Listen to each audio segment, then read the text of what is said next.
Balat ng bawang at sibuyas, huwag mong itatapon kaagad dahil hindi mo aakalaing napakarami pala nitong gamit at pakinabang.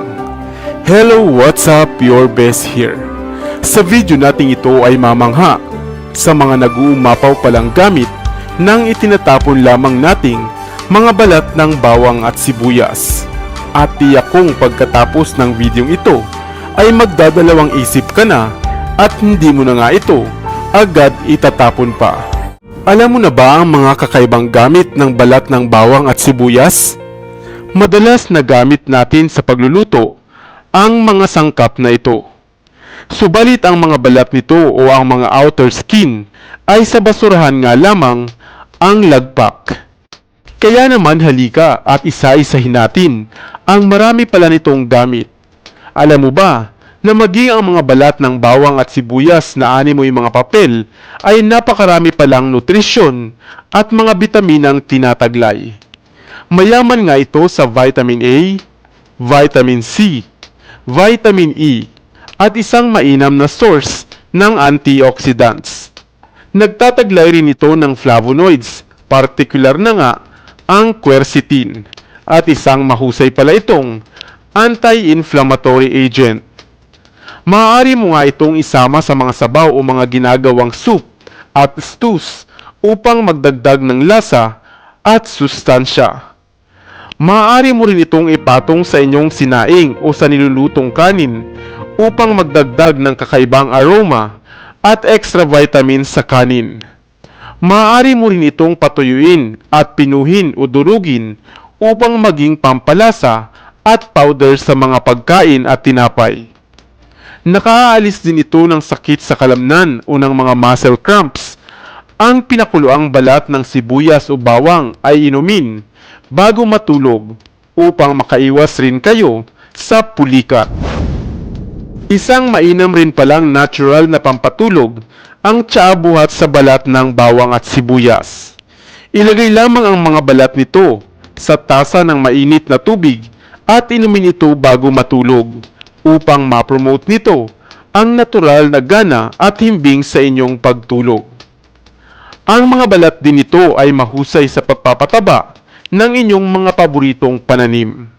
Madalas nga rin itong ginagamit sa pagkulay ng mga damit at ng mga tela.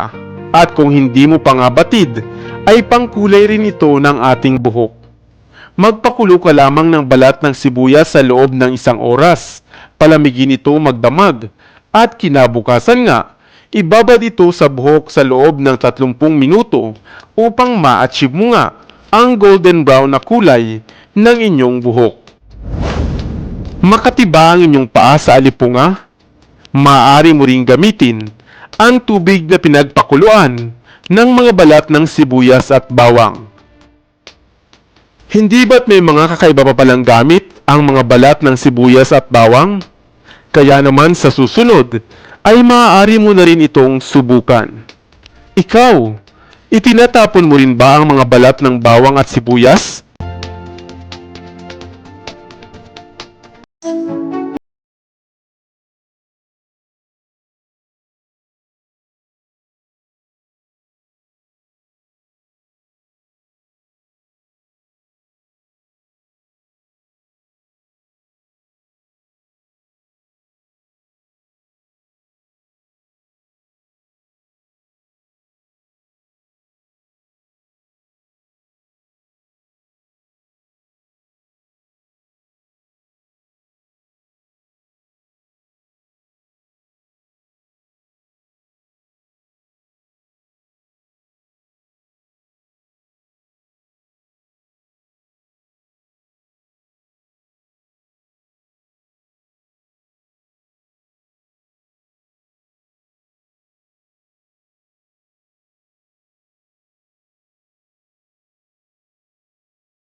feelings.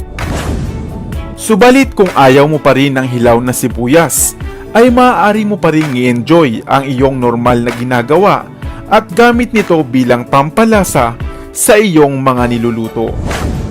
May kakilala ka bang mahilig sa hilaw na sibuyas? Sana ay may bago kang natutunan sa videong ito. Masarap, masustansya, at maraming hatid na bitamina ang gulay na kalabasa. At ang gulay ngang ito ay kilalang kilala ng masa. Subalit kadalasan na inaalis nga lamang natin ang mga balat nito bago lutuin at hindi natin batid na maging ang mga tinatapon lamang nating balat ay marami pa palang pakinabang at gamit at nag-uumapaw rin sa mga benepisyo. Hello, what's up? Your best here. Sa videong ito ay ating alamin ang mga dahilan kung bakit hindi mo dapat kaagad na itapon ang pinagbalatan mo ng kalabasa, sapagkat ito ay magagamit mo rin pala. Batid nating lahat na masustansya ang gulay na kalabasa. Una na nga, bilang pampalinaw ng ating mga mata. Madalas nga itong ginugulay, ibinibake at iginigisa. Subalit batid mo ba na sa gulay na kalabasa ay hindi lamang pala ang laman nito ang maaari nating mapakinabangan, dahil nga maliban sa ang buto nito ang pinakamahusay at pinakamasustansyang parte ng kalabasa, ay maging ang mga balat nito ay mapapakinabangan mo din pala.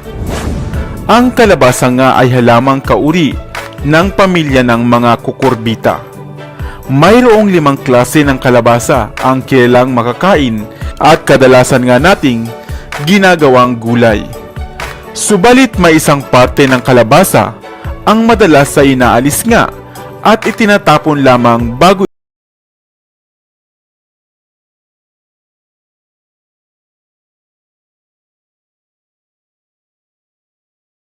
pero kung ito ay matigas na nga at hinog, ay inaalis na ito at itinatapon lamang natin. Ngunit batid mo ba na ang manipis na balat nito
at gamit nga ang mga balat na ito ay mapapanatili nating dehydrated ang ating mga balat sa muka at upang maalis nga ang mga pinoproblema nating acne. Kaya sa susunod na magbabalat ka nga ng kalabasa, unang